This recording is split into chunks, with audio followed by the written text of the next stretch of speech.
and the Bully by Stan and Jan Berenstain. One day, Mama, Papa, and Brother Bear were busy in the yard when Sister Bear came home crying.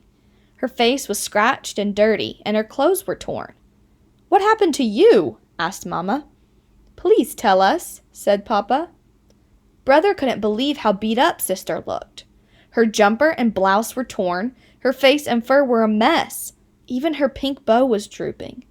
"Did you fall?" asked Mama. Sister shook her head no. "Was there an accident?" asked Papa. Once again, she shook her head no. "I think I can tell you what happened," said Brother. "It looks to me like somebody beat her up." "Beat her up? That's outrageous," said Papa. "Who in the world would beat up a sweet little cub like Sister?" asked Mama. "A bully might," said Brother. That's when Sister stopped crying long enough to get some words out. "Brother's right," she sobbed. "A no-good, nasty, rotten bully beat me up and for no reason." Just the thought of it made her so angry that she started to cry all over again. Mama and Papa helped Sister up the steps and into the house. After a drink of water, she calmed down enough to tell them what had happened. "Lizzie, Queenie, and I were playing tag at the playground when this new cub, a no-good bully named Tuffy, stuck out a foot and tripped me. So I got up and said, 'Why don't you watch where you put your feet?' Before I knew what was happening, it was pow, bam, whammo, and I was flat on my back with this Tuffy character sitting on my chest rubbing dirt in my face." "Outrageous!" roared Papa. "Where's my hat?" "I'm going over to that playground and—" Mama pulled Papa aside. "You're going to do no such thing," she said. "But something has to be done," Papa said. "Indeed, it does," agreed Mama. "But right now we have to take care of Sister." She turned to call, "Brother, would you please get me a wet wash—" "Where's Brother?" "Don't know," said Sister. "He was here one minute, and the next minute he was gone." Lizzie and Queenie were still at the playground when Brother got there. "I've got to do something about a bully named Tuffy," he said. "Where is he?" "Brother," said Lizzie, "I think there's something you ought to—" "Never mind the small talk," he growled. "Just point him out and get out of the way." Lizzie shrugged and pointed to the small building that housed the boys' room and the girls' room. But there was no one there. No one, that is, but a little girl who was coming out of the girls' room. But hold everything! The little girl was wearing a t-shirt that said Tuffy. "You're Tuffy?" said Brother. "Yeah," she said. "Want to make something out of it?" But you're a girl," said Brother. "What'd you expect me to be, an eggplant?" said Tuffy. Brother Bear was shocked right down to his very bones. The big bully he was going to clean up the playground with was not only a girl, but a little girl at that, maybe even a bit smaller than Sister. When Lizzie and Queenie came over to watch, Tuffy figured out who Brother was. "Hey," she said, "you must be the big brother of little Miss Pink Hairbow. She got fresh, so I cleaned her clock. Want to make something out of it?" That was exactly what Brother wanted to do, but there was no way he could hit a girl. If he did, then he'd be the bully. It was all he could do to turn away and leave. "Chicken, just like your sister," yelled Tuffy. Brother headed home, hands in pockets, staring at the ground. Something had to be done. But what? As he passed the school, Brother got an idea. But he would have to hurry. It was Friday afternoon and the school would be closing for the weekend. He hoped Mr. Grismeyer, the gym teacher, hadn't left yet.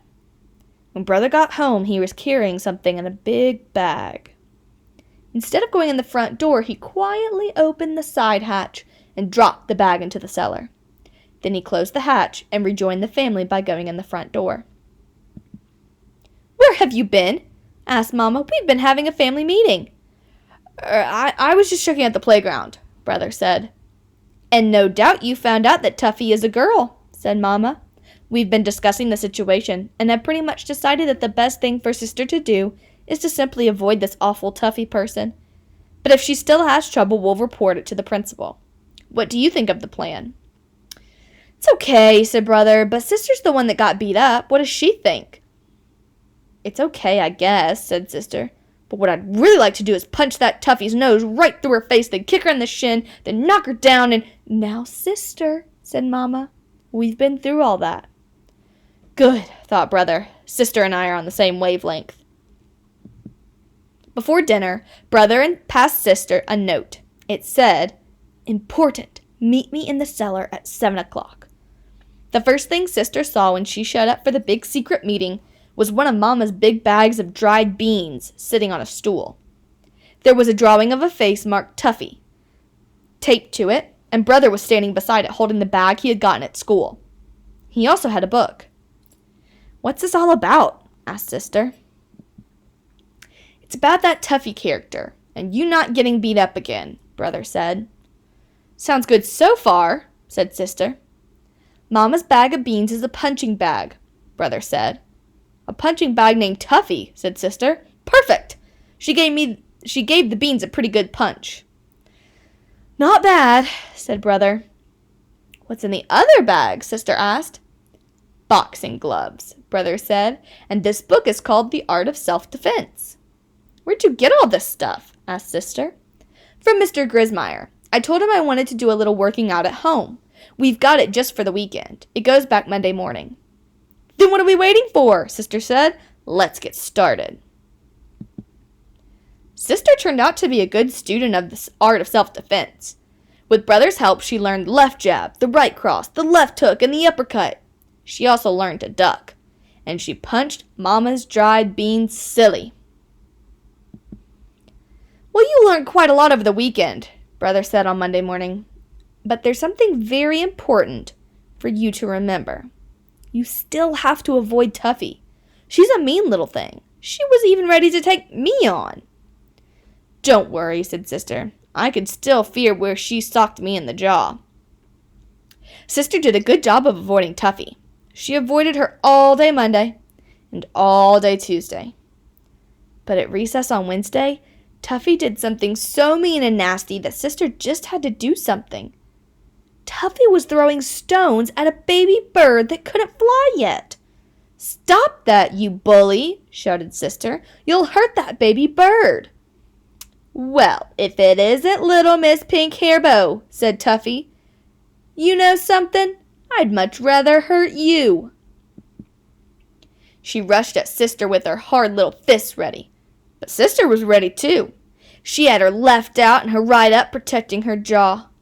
When Tuffy threw a hard right, Sister ducked, then put up her fist, and Tuffy walked right into it. That quickly, Tuffy found herself sitting on the ground with a bloody nose. And almost that quickly, one of the recess teachers swooped down on Sister and Tuffy, pulled them into the school, and sat them on the principal's discipline bench. Sister's mind was a blurry mix of pride that she had protected the baby bird and shock that she was sitting on the principal's famous discipline bench. But she was even more shocked when she saw that Tuffy was crying. "What are you crying about? I only hit you once," Sister said. "I'm not crying about that," said Tuffy. "Then what are you crying about?" Sister couldn't help wondering what could make a cub as tough and mean as Tuffy cry. "If the principal tells my mom and dad about this," said Tuffy, "well, I'm going to get in a lot of trouble, that's all." Thought Sister. Here's a cub who's scared and worried. Maybe that's why she picks on other cubs. But Sister didn't think about that for long. She was too worried about what was going to happen to her. Mr. Honeycomb, the principal, was very strict about fighting.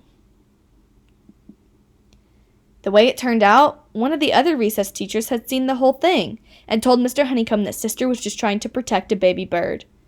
But Mr. Honeycomb still thought it would be a good idea for both Sister and Tuffy's parents to come in and talk over what had happened between their cubs. And that's what they did. Sister, Brother, and Tuffy all learned that talking things over is a lot better than fighting over things.